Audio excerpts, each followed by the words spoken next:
రైతు భరోసా అందించే ప్రయత్నాల్లో భాగంగా వ్యవసాయ భూములు, వ్యవసాయేతర భూములు మరియు భూమి లేని వ్యవసాయ కుటుంబాలను గుర్తించడానికి రాష్ట్ర ప్రభుత్వం గురువారం నుండి విస్తృతమైన సర్వేలను ప్రారంభించింది.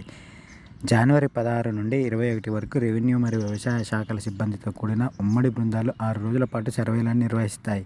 కొత్త రేషన్ కార్డులు మరియు ఇందిరమ్మ గృహ నిర్మాణ పథకానికి లబ్ధిదారులను ఎంపిక చేయడానికి ఈ సర్వేను నిర్వహించనున్నారు.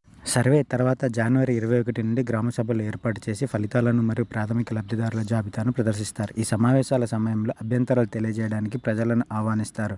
నిజమైన ఫిర్యాదులను అధికారులు పరిష్కరిస్తారు, ఏవైనా తప్పులు సరిదిద్దుతారు మరియు తదనుగుణంగా లబ్ధిదారుల జాబితాలను ఖరారు చేస్తారు.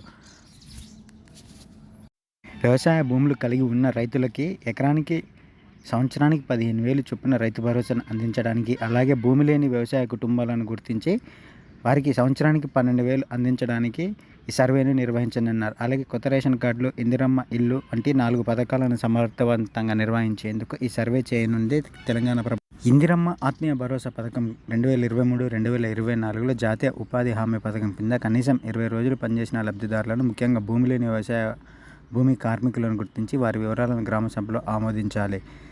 రేషన్ కార్డులు మరియు ఇందిరమ్మ హౌసింగ్ స్కీమ్, ఇందిరమ్మ ఇళ్ల కోసం ప్రభుత్వ మార్గదర్శకాలకు అనుగుణంగా గ్రామాలు మరియు పట్టణ వార్డులలో లబ్ధిదారుల ముసాయిదా జాబితాలను ప్రదర్శిస్తారు. ప్రజల పరిశీలన మరియు అభ్యంతరాల తర్వాత జాబితాలను ఖరారు చేస్తారు. జాబితాలను ఖరారు చేసిన తర్వాత ఇందిరమ్మ ఆత్మీయ భరోసా పథకం అమలు చేయనున్నారు. అలాగే రైతు భరోసా పథకానికి సంబంధించి జనవరి 26 నుంచి రైతుల ఖాతాలో రైతు బంధు డబ్బులను జమ చేయనుంది తెలంగాణ ప్రభుత్వం.